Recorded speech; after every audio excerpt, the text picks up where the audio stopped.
अब अगर हम ग्रुप 13 की बात करें, ग्रुप 13 में क्वेश्चन इज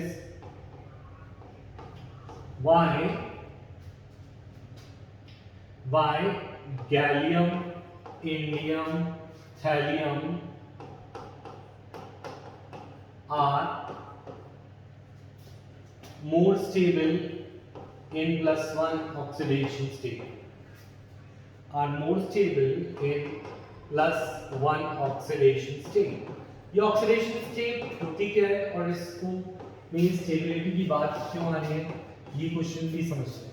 तो हम ग्रुप 13 की बात करें। ग्रुप 13 में हमारे हैं boron, aluminium, gallium, indium, thallium. तो इनके अंदर जो ऑक्सीडेशन नंबर होता है, ग्रुप 13 है तो ऑक्सीडेशन नंबर निकालने के लिए यू डू -10। 13 में से -10 करो, क्या आया, वी गेट +3। +3 ऑक्सीडेशन नंबर कहलाएगा इनका ग्रुप ऑक्सीडेशन नंबर। इसको हम बोलते हैं ग्रुप ऑक्सीडेशन नंबर। इसे हम ग्रुप ऑक्सीडेशन नंबर क्यों बोलते हैं? बिकॉज दिस वैलेंसी की तरह ही होता है oxidation number. This oxidation number is shown by all the elements of this group, is shown by all the elements of this। ठीक है, पर वो कह रहे हैं जो ग्रुप ऑक्सीडेशन स्टेट है ये पी ब्लॉक का फॉर्मूला है +10 वाला, तो -10 करते हैं फॉर पी ब्लॉक अप्लाई होता है। अगर तुम्हें ग्रुप नंबर गिवन हो उसमें से क्या करो, you do -10, you will get the group oxidation number जो ये सारे दिखाएंगे। बोरॉन +3 ऑक्सीडेशन नंबर दिखाएगा but it will not lose the electron. Oxidation number दिखाना और चार्ज जो कि लूज करने से आता है, तो दोनों अलग बातें होती हैं। These are not same. कोई भी चीज प्लस मैंगनीज +7 ऑक्सीडेशन नंबर भी दिखाता है बट डज नॉट मीन कि मैंगनीज विल लूज 7 इलेक्ट्रॉन। तो the oxidation number is different from charge. ठीक है, तो अब ग्रुप ऑक्सीडेशन नंबर +3 यानी ये सारे अपने कंपाउंड में +3 ऑक्सीडेशन नंबर दिखाते हैं। पर क्वेश्चन ये कह रहा है कि जब हम नीचे जाते हैं गैलियम, इंडियम, थैलियम ये +1 में ज्यादा स्टेबल हो जाते हैं, और क्यों ज्यादा स्टेबल हो जाते हैं, +3 में ज्यादा स्टेबल क्यों नहीं रहते, ये क्वेश्चन कह रहा है। तो क्वेश्चन का मतलब समझ आया है? यस और नो? ठीक है, तो इसको एक्सप्लेन करने के लिए हम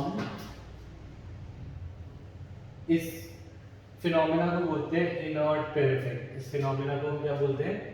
inert pair, call it inert pair effect. तो इनर्ट पेयर इफेक्ट की पहले डेफिनेशन लिख लेते हैं। Increasing stability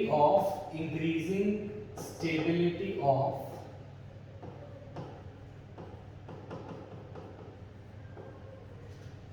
oxidation number 2 units less than 2 units less than group oxidation number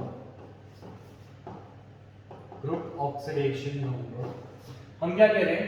inert pair effect होता है जब नीचे जाते जाते there is increasing stability of oxidation number 2 units less than the group oxidation number. माने ग्रुप 14 में भी हमें देखने को मिलेगा। ग्रुप 14 में we have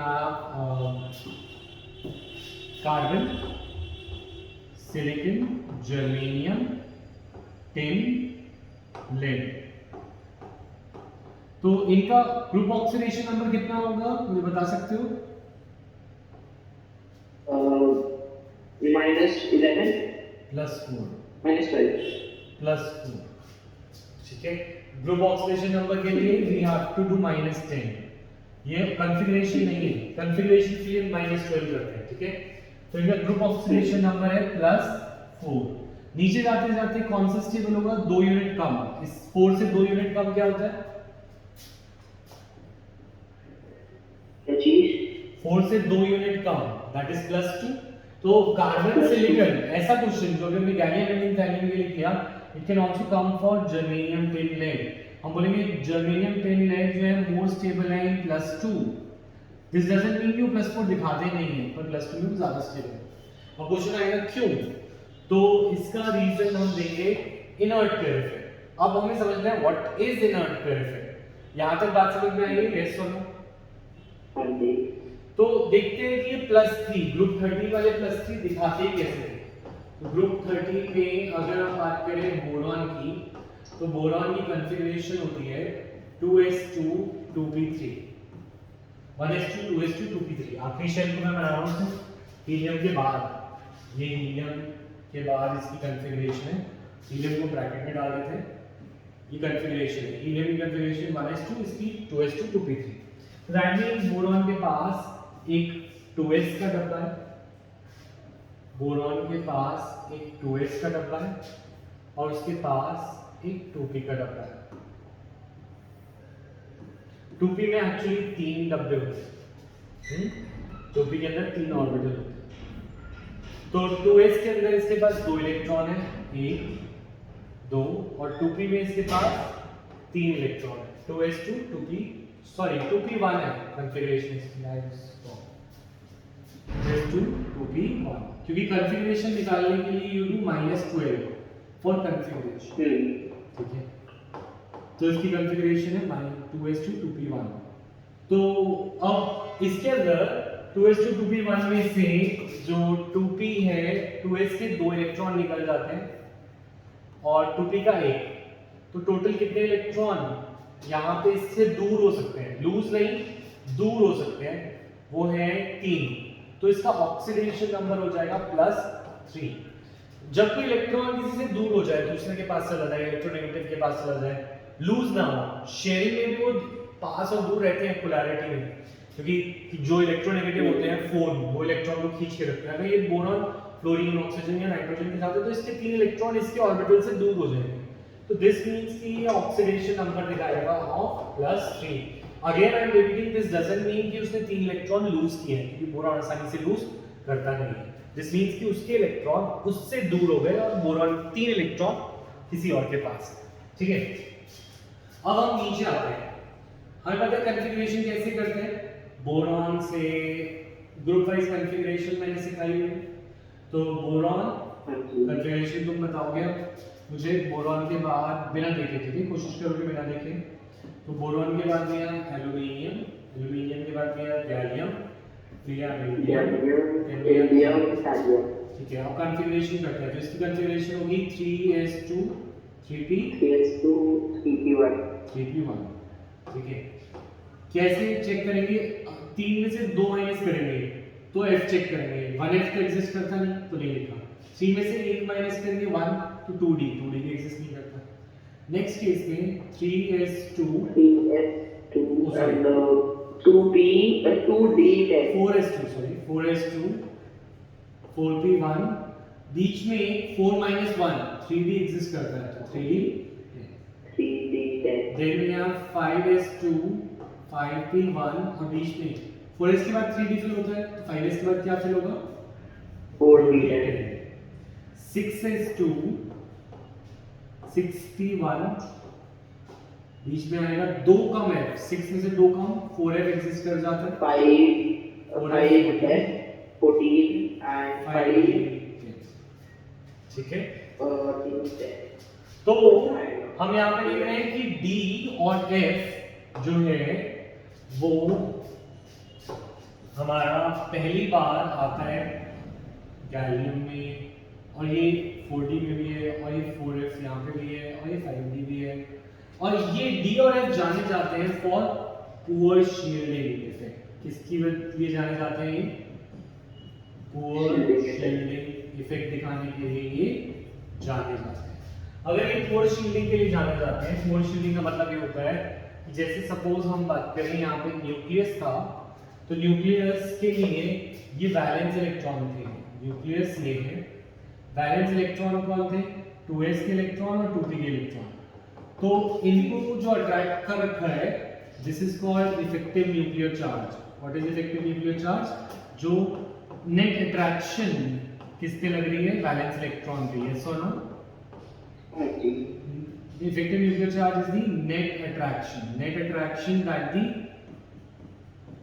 final attraction that what faces, that the valence electron faces. तो न्यूक्लियस ने 2s और 2p को बोरॉन में इफेक्टिव न्यूक्लियर चार्ज से पकड़े हुए हैं, और इफेक्टिव न्यूक्लियर चार्ज जो है that is equal to nuclear charge, जो कि इलेक्ट्रॉन और प्रोटॉन काउंट करके पता चल जाता है, न्यूक्लियर चार्ज जो न्यूक्लियस अट्रैक्शन लगा रहा है minus shielding, shielding is the repulsion given by the inertial electron. तो हमने बोला था nuclear charge is the attraction that the nucleus faces और शील्डिंग इज द रिपल्शन। तो फाइनल डिस्काउंट प्राइस करने के बाद जो final price of an item होता है that is equal to the price minus the discount. Similarly effective nuclear charge जो final attraction होता है it is equal to the जो न्यूक्लियस ने असली अट्रैक्शन लगाया था जो उसका प्राइस था, पर उसमें कुछ कमी आ जाती है due to repulsion by the inertial electron, जिसे हम बोलते हैं शील्डिंग। अब शील्डिंग में कौन पुअर है? शील्डिंग में पुअर है हमारे डीएनए। अगर शील्डिंग पुअर होती है, अगर डिस्काउंट कम होता है तो तुम्हारा इफेक्टिव प्राइस बढ़ जाता है, यानी कि रिपल्शन कम होने से इफेक्टिव न्यूक्लियर चार्ज बढ़ जाता है। यस और नो? हाँ जी। तो थैलियम के लिए अगर हम बात करें, थैलियम का ये न्यूक्लियस है, थैलियम के न्यूक्लियस में 4f अंदर है, उसके 4f उसके अंदर है, 5d उसके अंदर है। 4f और 5d मिला के करते हैं पुअर शील्डिंग, मिला के क्या करते हैं? और इसके बाद हमारा है 6s2 और 6p3। इसके बाद हमारा है 6s2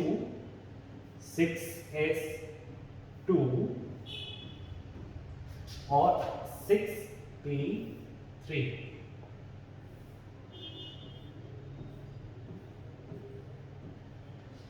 सिक्स में अगेन 6p1 है, सॉरी 6s2 6p1। ये हमने क्या बना रहे हैं? हम बना रहे हैं थैलियम। तो थैलियम में 4f और 5d पुअर शील्डिंग कर रहे हैं, शील्डिंग पुअर कर रहे हैं, तो फाइनल अट्रैक्शन जो न्यूक्लियस की है वो 5s 6s और 6p के लिए बढ़ जाएगी या कम होगी? बढ़ेगी। फाइनल अट्रैक्शन बढ़ेगी तो 6s का जो इलेक्ट्रॉन है वो कहता है कि मैं पार्ट नहीं ले रहा, वो कहता है मैं पार्ट नहीं लूंगा, does not take part in reaction. और जो भी रिएक्शन में पार्ट ना ले उसे इनर्ट बोलते हैं, inert gas, inert everything, noble gases, inert gases, है ना। तो यहाँ पे ये जो पेयर है ये इनर्ट पेयर बन गया है। क्या बन गया है? Inert pair. और ये इनर्ट पेयर क्यों बना? Due to poor shielding by d and f orbital, d और f की पुअर शील्डिंग। तो अब जब बारी आएगी इलेक्ट्रॉन को दूर जाने की तो सिर्फ 4s 6p का एक इलेक्ट्रॉन दूर जाएगा, बाकी और कुछ दूर नहीं जाएगा। ये सब तो ऑक्सीडेशन नंबर पहले 3 जाते थे दूर, अब कितने जा रहे हैं? 1। तो इसका ऑक्सीडेशन नंबर क्या हो जाएगा? +1। यस और नो? हाँ जी। तो ऑक्सीडेशन नंबर 2 यूनिट क्यों कम हुआ? Due to inert pair effect. Inert pair effect का रीजन क्या है? पुअर शील्डिंग इफेक्ट, जो कि हमने अभी एक्सप्लेन किया। ये क्लियर है? क्लियर या रिपीट?